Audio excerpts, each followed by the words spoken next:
اور وہ کہتا ہے کہ انسانوں میں سب سے بڑا جذبہ، سب سے بڑا موٹیو جنسی ہے۔ اللہ نے بڑی کشش رکھی،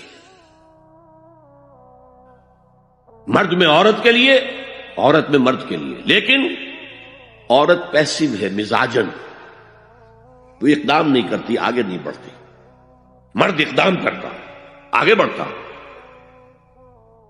یہ جو کشش ہے، اس کے نتیجے میں مرد اور عورت کے درمیان بے حجابی گویا کہ آگ پر تیل ڈالنا ہے، آگ بھڑکے گی۔ اسلام نے اس کو روکا ہے، پورا نظام اس کا معاشرتی، ایک بہت بڑا پردہ پورے معاشرے میں ہے، بہت بڑا پردہ، جیسے یہ چھوٹا سا پردہ آپ کو نظر آ رہا ہے نا، ادھر عورتیں ادھر مرد ہیں۔ اب یہ ہے بہت پیاری آیت ہماری خواتین کے لیے قابل غور۔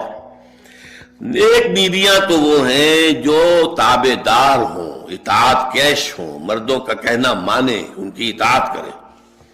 حافظات للغیب، اور غیب میں ان کے لیے محافظ بنے، ان کے مال کی بھی حفاظت کرے۔ یہ نہیں خیانت کر کے اب شوہر تو گیا ہوا، جو چاہو اس کے مال میں سے جس کو میں جو چاہوں دے دوں، نہیں، یہ اس کا مال جو ہے وہ اسی کا ہے، اس کی خیانت نہیں کرے گی، وہ امانت کے ساتھ حفاظت کرے گی، اور اس کے علاوہ اپنے نفس کی حفاظت کرے گی، اس لیے کہ وہ بھی اب شوہر کی امانت ہے۔ اب اس کا جو بھی جنسی معاملہ ہے وہ اس کے اپنے اختیار میں نہیں رہا، اس کو مل کے بزا کہتے ہیں ہماری فقہ کے اندر، کہ در حقیقت اس کا اختیار کامل اب شوہر کے ہاتھ میں آ چکا ہے، اس کے جنسی اعضاء جو ہے وہ شوہر کے کنٹرول میں ہے، مل کے بزا، ملکیت گویا کہ اس کی ہے، لہذا اس میں کوئی خیانت اگر وہ کر رہی ہے تو وہ بھی اس کے خلاف ہو جائے گا معاملہ۔ فالصالحات قانتات، تو نیک بیویاں وہ ہوتی ہیں جو تابع دار ہو، فرما بردار ہو، اور غیب میں یعنی شوہروں کی عدم موجودگی میں جبکہ وہ موجود نہیں ہے حفاظت کرنے والی ہوں، اور وہ حفاظت مال کی بھی اور ان کا اپنے نفس کی بھی، اور یہ کام آسان نہیں ہے، آپ کو معلوم ہے۔ شوہر کبھی 4 مہینے کے لیے باہر چلا گیا ہے، کبھی 1 سال کے لیے باہر چلا گیا ہے، عورت کے لیے اپنے نفس کو تھامے رکھنا، اپنی جنسی خواہشات کو، فرض کی جوان عورت ہے، اس کی بھی تو نفسانی خواہشات ہیں، تو آسان کام نہیں ہے۔ یہی وجہ ہے، آپ کے علم میں ہوگا کہ واقعہ بڑا عجیب پیش آیا تھا، اس کو بیان کرتے ہوئے شرم بھی آتی ہے۔ حضرت عمر رضی اللہ تعالیٰ عنہ اپنی رات کے گشت میں ایک مکان کے پاس سے گزر رہے تھے، تو انہوں نے سنا کہ ایک عورت جو ہے وہ بڑے درد بھرے الفاظ میں کچھ گا رہی ہے۔ اگر مجھے اللہ اور اس کے رسول کا فرق کا خوف نہ ہوتا تو تم دیکھتے کہ اس وقت میری چارپائی جو ہے چرچرا رہی ہو۔ تو اس پر حضرت عمر جو ہے وہ ایک دم تنبہ ہوا کہ ہمارے لوگ جو ہیں جہاد پر جاتے ہیں، سال بھر تک واپس نہیں آتے، تو اس سے تو سوسائٹی کے اندر بہت زیادہ جو ہے ایک اندیشہ اور خطرہ پیدا ہو جائے گا۔ تو انہوں نے اب دیکھیے یہ بات بھی کہ دین میں کوئی شرم اور حیا اس معاملے میں نہیں ہے، کہ اپنی بیٹی سے پوچھا، حضرت حفصہ سے، اب وہ بیٹی بھی ہے اور ام المومنین بھی ہے، حضور کی اہلیہ ہے تو ام المومنین ہے، لہذا حضرت عمر کے لیے بھی ماں کے درجے میں ہے، اگرچہ ہے حضرت عمر کی صاحبزادی، کہ تم مجھے بتاؤ حفصہ ایک عورت زیادہ سے زیادہ کتنے عرصے تک صبر کر سکتی ہے؟ اور کوئی قباحت محسوس نہیں کی حضرت حفصہ رضی اللہ تعالی عنہا نے، کہ 4 مہینے۔ تو پھر انہوں نے یہ آرڈر نافذ کر دیا، کوئی مجاہد 4 مہینے سے زیادہ جو ہے وہ بحث پر نہ رہا ہے، لازماً وہ آئے چھٹی لے کر اور وہ گھر پہنچے۔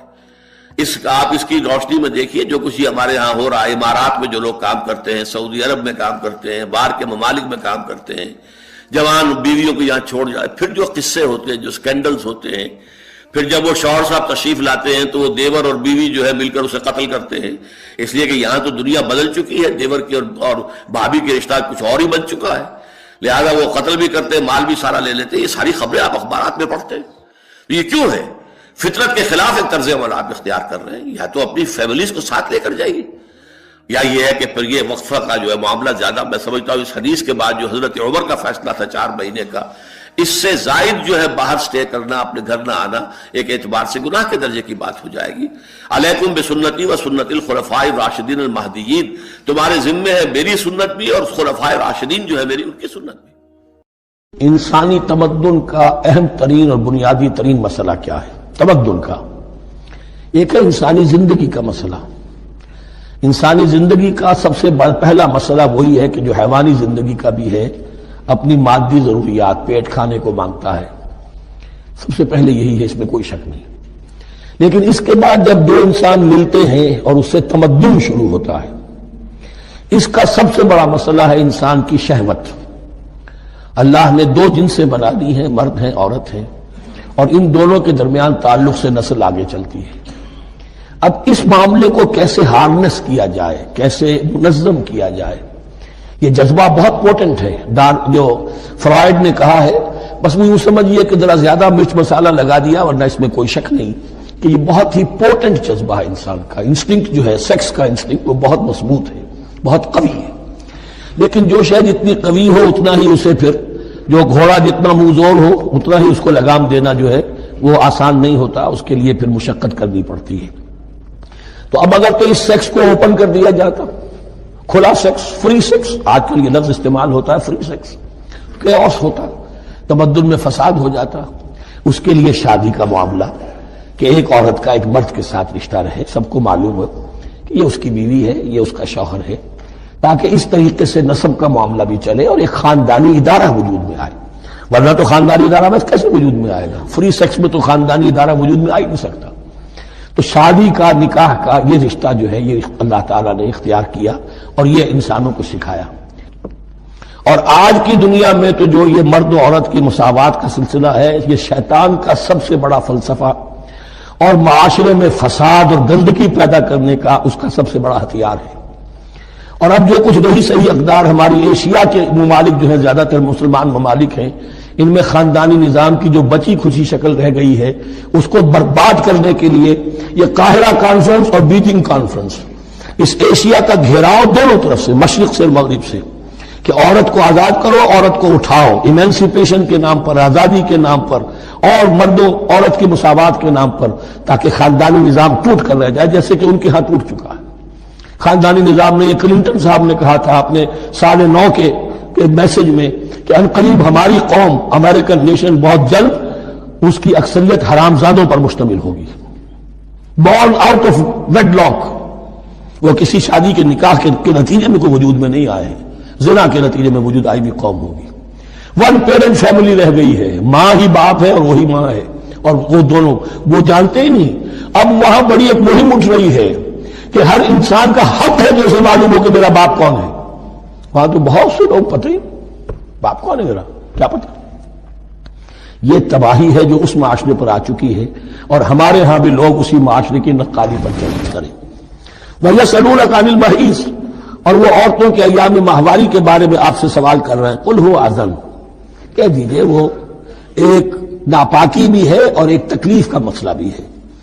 فَاعْتَزِلُوا النِّسَاءَ فِي الْمَحِيضِ، تو حیض کی حالت میں اگر تمہاری بیویاں ہوں تو ان سے علیحدہ رہو، مقاربت نہ کرو۔ وَلَا تَقْرَبُوهُنَّ حَتَّى يَطْهُرْنَ، اور ان سے مقاربت نہ کرو یہاں تک کہ وہ پاک ہو جائیں۔ فَإِذَا تَطَهَّرْنَ، اور جب وہ خوب پاک ہو جائیں، فَأْتُوهُنَّ مِنْ حَيْثُ أَمَرَكُمُ اللَّهُ، تو اب ان کی طرف جاؤ، جو بھی تمہیں تعلق قائم کرنا ہے کرو، جہاں سے کہ تمہارے رب نے تمہیں حکم دیا، اللہ نے حکم دیا ہے۔ یہ اللہ کا حکم کیا ہے؟ یہ ہے امر طبیعی، ہر انسان جانتا ہے، ہر حیوان کو معلوم ہے، وہ طبیعی شے ہے۔ لیکن یہ کہ اب عورتوں کے ساتھ بھی اگر انسان جو ہے وہ لواطت کا فعل شروع کر دے، قوم عمل لوط، تو ظاہر بات ہے کہ عمل قوم لوط تو وہ چیز جو ہے غلط ہے، وہ حرام ہے۔ یہ تو اللہ تعالیٰ نے جو بھی تمہاری فطرت میں ڈالا ہے راستہ، وہ در حقیقت من حیث امرکم اللہ، ان اللہ یحب التوابین ویحب المتطہرین، یقیناً اللہ محبت کرتا ہے بہت توبہ کرنے والوں سے اور بہت پاک بازی اختیار کرنے والوں سے، ان ناپاک چیزوں سے دور رہنے میں۔ نساؤکم حرث لکم، تمہاری بیویاں تمہارے لیے کھیتیوں کے مانند ہیں، جیسے کھیت میں بوتے ہو، فصل کاٹتے ہو، بیویوں کے ذریعے سے اللہ تعالیٰ تمہیں اولاد عطا کرتا ہے۔ فاتو حرثکم انا شئتم، تو جو بھی کھیتی والی جگہ ہے ادھر تم جاؤ جدھر سے چاہو، یعنی اس میں یہ ہے کہ کوئی رکاوٹ نہیں ہے۔ اللہ کے سوا کسی اور کی اطاعت جس سے اللہ کی معصیت لازم آتی ہو، شرک۔ لا طاعت لمخلوق فی معصیت الخالق، مخلوق میں سے کسی کی اطاعت نہیں ہوگی یہ اس معاملے میں جس میں خالق کی معصیت لازم آ رہی۔ ہاں، خالق کے احکام کے اندر اندر والدین کا حکم بھی مانو، اطاعت کرو، اساتذہ کا حکم مانو، کسی اور کو اپنا لیڈر مانا ہے اس کا حکم مانو، لیکن ناٹ بیونڈ وہ جو سرکل ہے کتاب و سنت کا، اس سے باہر نہیں. لا طاعت لمخلوق فی معصیۃ الخالق، یہ آپ الجبرے کے فارمولے کے طور پر اپنے سامنے رکھیے. اب اسے اپلائی کیجئے جیسے فارمولوں کے ذریعے سے پھر بڑے بڑے وہ سم جو ہے وہ حل کیے جاتے تھے سوالات. صبح کا وقت ہے، آنکھ بھی کھلی ہے، کوئی اذان کی آواز بھی کان میں آئی ہے، آپ کا نفس کہتا ہے ابھی سو جی. آپ نے اپنی چادر یا کمبل کو درست کیا اور کروٹ لی اور سو گئے. یہ کیا ہے؟ آپ نے کس کا حکم پیچھے پھینکا اور کس کا حکم مانا؟ اللہ کے حکم کو پیچھے پھینک دیا، نفس کے حکم کو آگے رکھ. یہ شرک، اس شرک کو جاننے والے بہت کم ہیں. مولانا روم نے خوب کہا تھا، نفس ماں ہم کم ترس فرعون نیست لیکن ایراعون نیست. میرا نفس بھی فرعون سے کم نہیں ہے. فرعون نے کہا تھا نا الیس لی ملک مصر وہذہ الانہار تجری من تحتی، کیا اس ملک کے مصر کی حکومت میری نہیں ہے؟ اور سارا جو یہ آپ پاشی کا نظام ہے، انہار کا نظام ہے، وہ میرے کنٹرول میں نہیں ہے؟ جس کا چاہوں موگا کھلا رکھوں، جس کا چاہوں بند کر دوں. یہ تھا خدائی کا دعویٰ، انا ربکم الاعلی. تو مولانا روم کہتے ہیں میرا نفس بھی اس سے کمتر نہیں ہے. وہ کہتا یہ جسم میرا ہے، اس پر میرا حکم چلے گا. میں نہیں جانتا کون اللہ کون رسول، کیا حرام کیا حلال. تو فرعون سے کم تو نہیں ہے میرا نفس. لیکن اراعون اس کی بہت مدد تھی، فوج تھی، لاؤ لشکر تھا، تو اس نے زبان سے بھی کہہ دیا کھل کر انا ربکم الاعلی. میں مسکین ہوں، غریب ہوں، میرے پاس کوئی طاقت نہیں ہے، میں زبان سے تو کچھ نہیں کہہ سکتا، اندر سے میرا نفس یہی کہتا. یہ نفس کی حکومت قرآن کہتا ہے. میں حیران ہوتا ہوں، دو جگہ یہ مضمون آیا ہے. ارأیت من اتخذ الہہ ہواہ افانت تکون علیہ وکیلا. اے نبی تم نے دیکھا اس شخص کو، اس کے حال پر غور کیا جس نے اپنی خواہش نفس کو اپنا الہ بنا لیا ہے. اللہ اکبر. الہ، لا الہ الا اللہ، کلمہ توحید کا مرکزی لفظ یہاں آ رہا ہے. من اتخذ الہہ ہواہ، جس نے اپنی خواہش نفس کو اپنا معبود بنا لیا، الہ بنا لیا. افانت تکون علیہ وکیلا، کیا آپ ایسے شخص کی کوئی ذمہ داری لے سکتے ہیں؟ سود حرام ہوا کرے جی، حرام ورام، ہمارا دھندا جو ہے وہ آگے بڑھ نہیں سکتا. تو اللہ کے حکم کو پیچھے ڈالا، نفس کے تقاضے کو آگے رکھا. کون معبود ہے آپ کا؟ نام عبداللہ رکھیے، نام عبد الرحمن رکھیے، ہے عبد النفس، نفس کے بندے، نفس کے غلام. یہ میں نے یوں سمجھیے کہ جیسے میں نے ہجرت اور جہاد کی ڈیفینیشنز کی تھی. ہجرت کا بیس کیا ہے؟ پوچھا گیا ایو الہجرت افضل ہو یا رسول اللہ، اے اللہ کے رسول بتائیے سب سے اعلیٰ ہجرت کون سی ہے، افضل؟ فرمایا ان تہجر ما کرہ ربک، ہر اس چیز کو چھوڑ دو جو تمہارے رب کو پسند نہیں. آج رات ہی سے آپ ہجرت شروع کر سکتے ہیں. جائزہ لیجئے کیا کیا چیزیں میری زندگی میں خلاف شریعت ہے، تو اللہ کو ناپسند ہے. فیصلہ کیجئے کہ آج کے بعد نہیں ہوگی. ہجرت شروع ہو گئی، افضل الہجرہ، سب سے افضل ہجرت شروع ہو گئی. لیکن ٹاپ پر لے جائیے تو یہ ہجرت جب اللہ کے دین کو قائم کرنے کی جدوجہد اس مرحلے پر آ جائے کہ اب باطل کے ساتھ ٹکراؤ ہے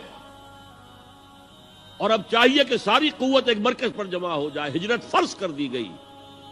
وہ ہجرت گھر بار چھوڑ کر، اہل و عیال کو چھوڑ کر، اور مکے کے بھیڑیوں کے رحم و کرم پر چھوڑ کر اپنے گھر والوں کو جو لوگ ہجرت کر کے آئے. حکم تھا، ہجرت مدینہ فرض تھی، ہجرت حبشہ فرض نہیں تھی.